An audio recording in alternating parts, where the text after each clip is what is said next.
From global management consulting firm McKinsey highlights how the many benefits of diverse executive teams, but only 6 of the Fortune 500 companies have black CEOs, and many executive suites and boardrooms lack people of color. Thanks for staying with us. I'm Tamsin Fidel. I'm Corey Chambers. Ernie is off today.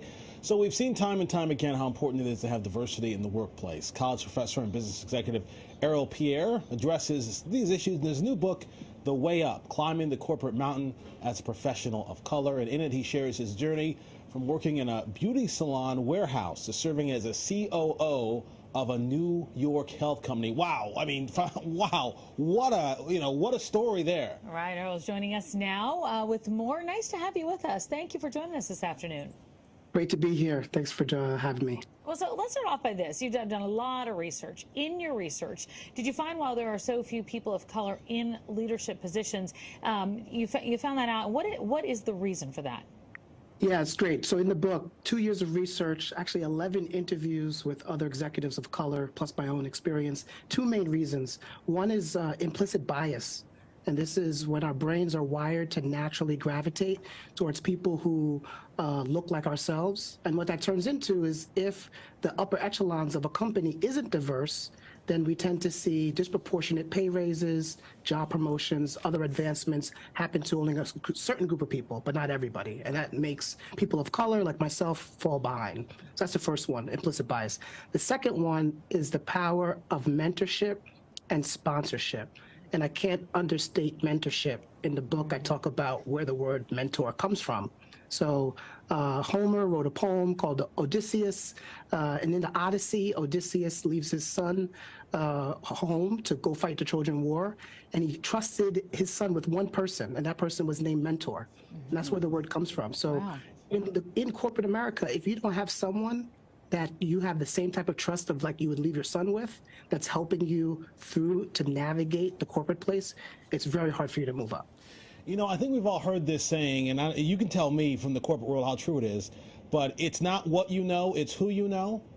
And how true is that in the corporate world? Whereas some of these jobs are offered people, I know this guy or this person knows my brother or my cousin or my neighbor, and then there are other people who don't have those connections that are left out in the cold. So how true is that in your experience? Yes, absolutely true. So networks are so powerful. You find out about the job before it's even posted when you have the network, right? So you're already being given a chance, a leg up before anybody else.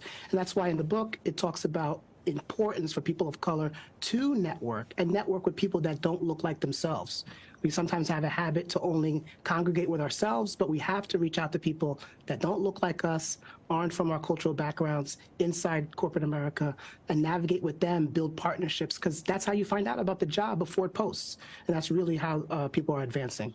Absolutely. Let me ask you something. What was your biggest takeaway in doing research for this book? Because you have your own experience, but then you also were talking to so many other people. And I know there are a lot of younger professionals out there saying, you know, what can I learn? What do I need to know? Yeah, so it's not due to, I think people are saying, well, why is there so much a lack of diversity at the top? It's not due to a lack of education. So the research shows there's been exponential growth in degrees from elite institutions for people of color.